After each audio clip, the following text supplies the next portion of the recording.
चल हो जा शुरू।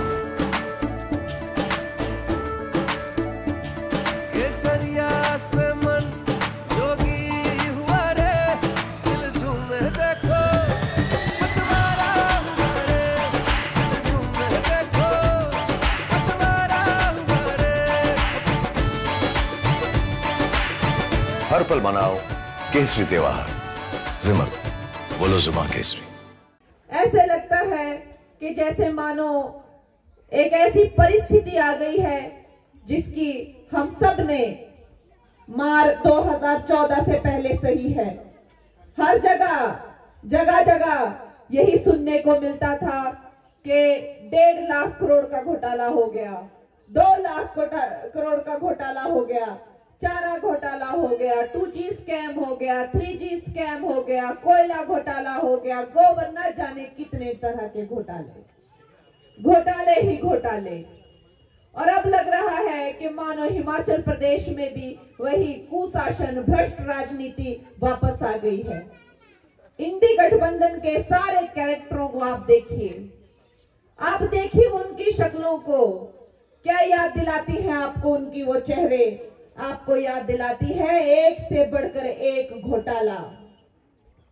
और जितने भी उसमें 10-12 कैंडिडेट हैं, एक से बढ़कर एक घोटाला उन लोगों ने किया है। ना जाने कितने क्रिमिनल केसेस, ना जाने कितने घोटाले, ना जाने परिवारवाद की कितनी दीमक उनको खाई हुई है। इसी तरह का ये जो इंडी गठबंधन है, ये एक सबसे बड़ा घोटाला है। इनकी जो ये मिली जुली, ये जो सरकार बनाने की इनका जो प्रयास है, इससे बड़ा घोटाला कोई नहीं है। दोस्तों, न जाने ऐसे कितने प्रोजेक्ट इन्होंने बंद कराए हैं और न जाने कितने रोड तो ऐसे हैं जिनके मैं जा रही हूं और उनका इन्होंने मलबा तक नहीं उठाया है। खुद को PWD मिनिस्टर ये बोलते हैं और कहते हैं जी मेरा विजन है, मैं ये काम करूंगा और मैं फैमिली और मेरी फैमिली ऐसा काम करेगी। अरे भाई, तुम्हारी फैमिली 8 टर्म से तुम सांसद हो। 8 टर्म समझते हैं आप? 40 साल से तुम्हारी फैमिली सांसद हो, अब तक वो विजन क्यों नहीं आया तुम्हारा? किसने रोका था तुम्हें? और अब ऐसा क्या हो जाएगा जो तुम्हारा विजन आएगा और जी यहाँ पर ऐसे चीजें बदलेगी? तो दोस्तों, ये जो कांग्रेस सरकार है, ये अभी सरकार नहीं चला पा रहे हैं क्योंकि इनका ये मानना है कि इसने खा लिया, उसने खा लिया, मेरे गुट को नहीं मिला, उसके गुट को मिला। इसी में ये लोग लड़ मर रहे हैं। क्या कारण है कि प्रतिभा जी एक दिन कहती हैं कि जो ये सरकार है कांग्रेस की एकदम बकवास सरकार है। ये मैं नहीं कह रही, ये वो कहती हैं। और वो कहती हैं कि इन्होंने कुछ काम नहीं करवाए, न कार्यकर्ताओं के काम करवाए, न जनता के काम कराए। मैं किस मुंह से जाके मैं वोट मांगूंगी? मैं कैसे इलेक्शन लड़ूंगी? और फिर आपके बेटे खड़े हो जाते हैं और वो एक दिन रोते हैं सारी मीडिया को बुला के कि मेरे और मेरे पिताजी के साथ में बहुत बड़ी जो है बेइंसाफी हो गई है। मेरे पिताजी को 2 गज जमीन नहीं दे रहे, एक स्टैचू बनाने के लिए मुझे जमीन नहीं मिल रही है।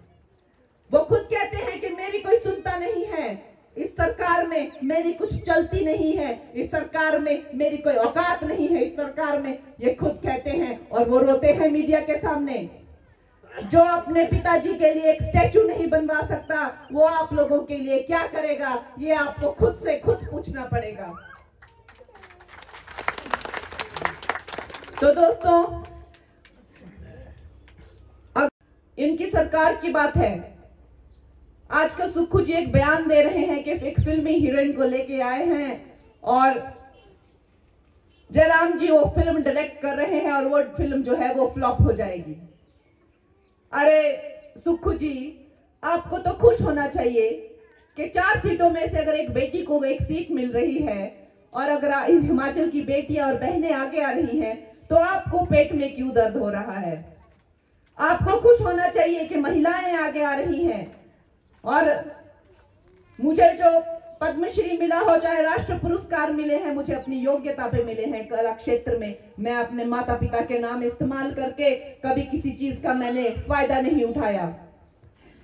जयराम जी ने जो सरकार चलाई 5 साल चलाई, डंके की चोट पर से चलाई, और आपकी क्या हालत है 15 महीनों में सारे देश देख रहा है। और जब 4 जून को रिजल्ट आएंगे और आपका भी विधानसभा के रिजल्ट आएंगे, और जब आपकी सरकार जो है हिमाचल वासी जैसे दीमक को उठा के फेंकते हैं वैसे जब उठा के फेंकेंगे तो पता चलेगा आपको किसे फ्लॉप सरकार बोलते हैं और किसे सुपरहिट सरकार बोलते हैं। तो घमंड में चकनाचूर सुक्खू जी और उनके सारे चट्टे बट्टे सहयोगी महिलाओं के बारे में अभद्र टिप्पणी करते हैं, मुझे कहते हैं ये अपवित्र है। आज तक अमिताभ बच्चन जी से लेकर गोविंदा जी से लेकर सबने राजनीति में अपना जो है भाग्य आजमाया है।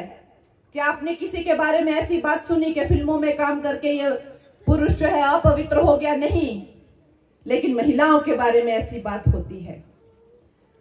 मुझे कहते हैं कि मेकअप करके आती है तब तो अच्छी लगती है, लेकिन अगर कभी मेकअप नहीं करेगी तो कोई इसको वोट नहीं देगा, कोई इसको देखेगा नहीं और सब भाग जाएंगे इसकी शक्ल देख के। इनकी खूबसूरत शक्लों से मैं ये जानना चाहती हूँ कि आज तक इनको जो वोट मिले हैं इनकी खूबसूरत शक्लों से मिले हैं क्या? आज तक कभी किसी पुरुष को आज तक क्या कभी किसी पुरुष को किसी ने ऐसा कहा होगा कि भाई तेरी शक्ल ही ठीक नहीं है, तुझे वोट नहीं मिलेंगे?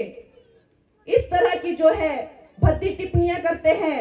इसका मतलब जब ये किसी पुरुष डॉक्टर के पास जाते हैं तब तो उसकी लियाकत देखते हैं, लेकिन महिला डॉक्टर के पास जाएंगे तो उसकी शक्ल देखेंगे, है उसकी और बाल देखेंगे, चाल देखेंगे, ढाल देखेंगे। अरे वाह सुक्खू जी, बड़े अच्छे विधायक हैं आपके, बड़े अच्छे मंत्री हैं आपके। हमारी बेटियां सेना बलों में होती हैं, जब एक सैनिक को देखेंगे तो उसका शौर्य देखेंगे, लेकिन जब एक बेटी सैनिक को देखेंगे तो उसकी चाल देखेंगे, ढाल देखेंगे और उसके बाल देखेंगे। शर्म आनी चाहिए आपको। ये सोच है आपकी बेटियों के लिए, महिलाओं के लिए।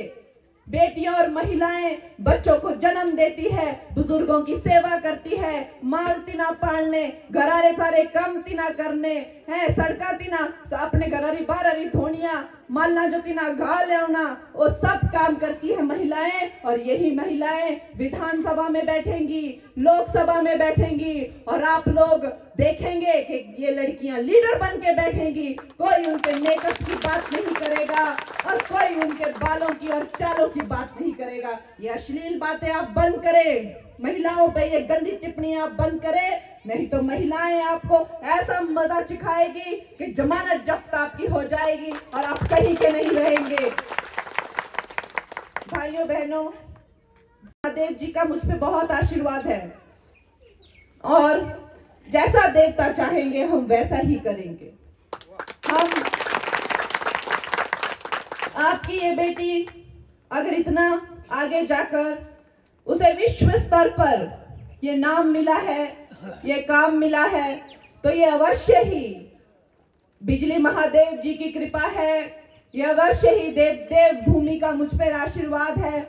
और आज भी जब इतना ज्यादा नाम कमाने पर ये जो मुझे आज सौभाग्य मिला है आपकी सेवा करने का, तो दोस्तों ये भी तो ये देवताओं की ही कृपा है, और इसका क्या कारण हो सकता है। तो अगर महादेव चाहेंगे तो हम केवल वहां बनाएंगे, और अगर नहीं चाहेंगे तो वो कोई नहीं बना सकता, चाहे कुछ भी हो जाए। इसके साथ मैं महादेव का आशीर्वाद लेती हूँ, और जैसे ही उनकी इच्छा होगी वो वैसे ही चला जाएगा। हर हर महादेव। अब की बार 405, अब की बार 405। जय श्री राम, जय श्री राम।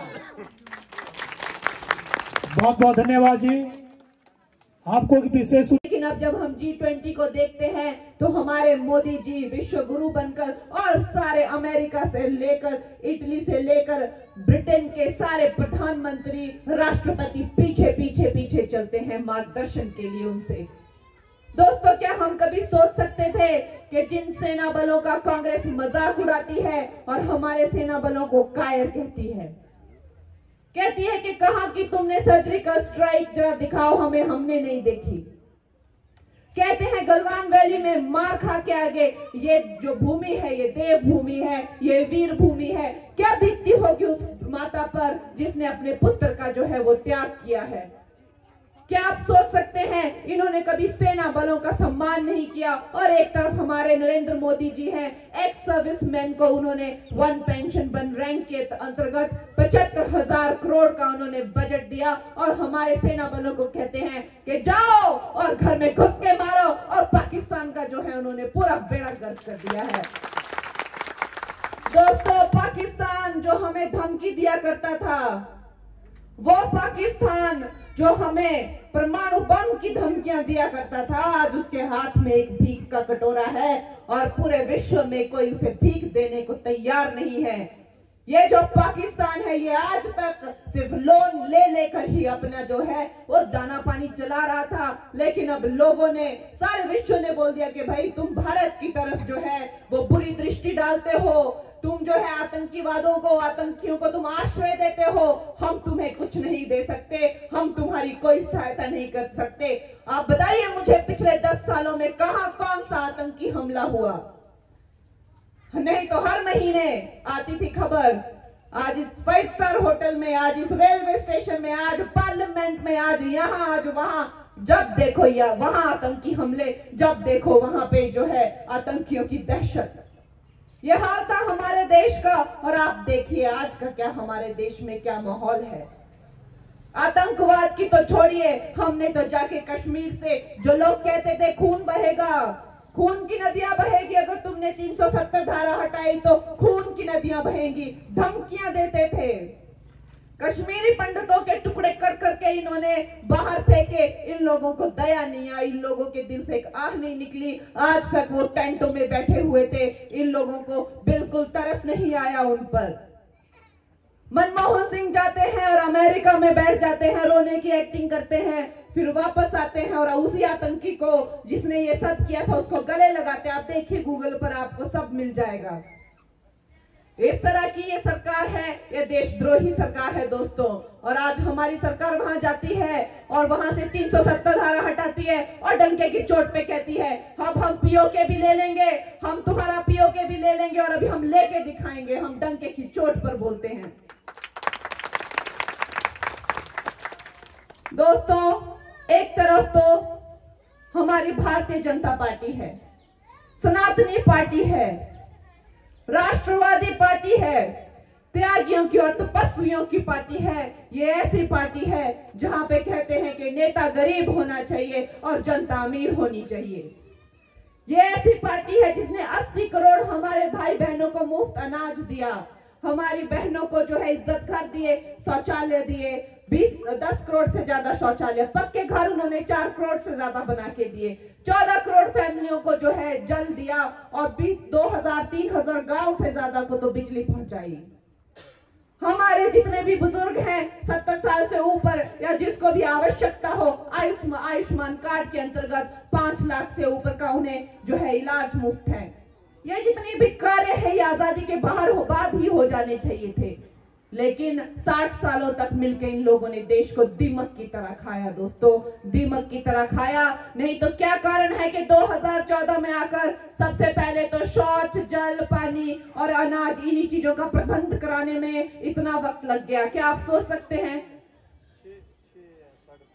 ये जो कांग्रेस सरकार है, इसकी जो भ्रष्ट नीतियां हैं, उनका आपको पूरा विवरण अभी यहाँ पर भी हिमाचल प्रदेश में भी देखने को मिल रहा है। रोडों की हालत देखकर मुझे दुख होता है, मुझे कष्ट होता है। न जाने कितने करोड़, 1800 करोड़ जो है वह सेंटर से आए हुए हैं, लेकिन उनका कोई लेखा जोखा नहीं दे रहे हैं। वो कह रहे हैं कि अभी इनका लेखा जोखा दो कि कहां तुमने रोड बनाए, किस किस के घर टूटे, किस किस को दिए, फिर तुम्हें और राशि दी जाएगी। लेकिन ये कुछ नहीं बता रहे हैं कि वो पैसा जा रहा है तो कहां जा रहा है, गया है तो कहां गया है। और ऊपर से ये लोन लेते जा रहे हैं और उसका भी कोई पता नहीं, क्योंकि इन्होंने 1000 से ज्यादा कार्यालय जो है वो हमारी भारतीय जनता पार्टी के जब बन रहे थे उन्हें बंद करा दिया है। आप मानेंगे मंडी के तो जैसे ये दुश्मन हो।